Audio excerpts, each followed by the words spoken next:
اور اس وقت کے حوالے سے جو نبی کریم صلی اللہ تعالی علیہ وسلم کی اس حدیث کو سامنے رکھتے ہوئے ایک قرآن کی آیت نوٹ کیجئے گا، اللہ نے سچ فرمایا، فرمایا فَمِنْهُمْ ظَالِمٌ لِنَفْسِهِ، کچھ ایسے لوگ ہیں اللہ نے ان کو کتاب دی ہے، وقت دیا ہے، موقع دیا ہے، اپرچونٹی ان کے پاس ہے، لیکن اس کے باوجود بھی اپنے آپ پہ ظلم کر رہے ہیں، یعنی سارا وقت فضولیات میں، کوئی ایک بھی پروڈکٹیو کام نہیں ہے، کوئی ایک بھی مفید کام نہیں ہے، کوئی ایک بھی اللہ اور رسول کی بات نہیں ہے، زندگی گزر رہی ہے اور زندگی میں کوئی کام ہے ہی نہیں، بالکل فضولیات میں۔ یہ حق فرمایا کہ فَمِنْهُمْ ظَالِمٌ لِنَفْسِهِ، اپنی جانوں پہ ظلم کر رہے ہیں۔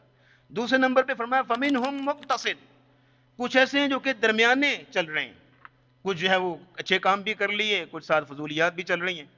اور تیسرے فرمایا وَمِنْهُمْ سَابِقٌ بِالْخَيْرَاتِ بِإِذْنِ اللَّهِ، کچھ ایسے ہیں جو اللہ کی اذن سے، اللہ کی توفیق سے، اللہ کے کرم سے سابقٌ بالخیرات، وقت تھوڑا ہے لیکن کام بہت زیادہ کر چکے ہیں، سابقٌ بالخیرات، سبقت لے جانے والے۔ تو فرمایا یہ جو سبقت لے جانے والے ہیں، ذالک هو الفضل الکبیر، یہ اللہ کا بہت بڑا فضل ہے جس کو اللہ عطا کرتے ہیں۔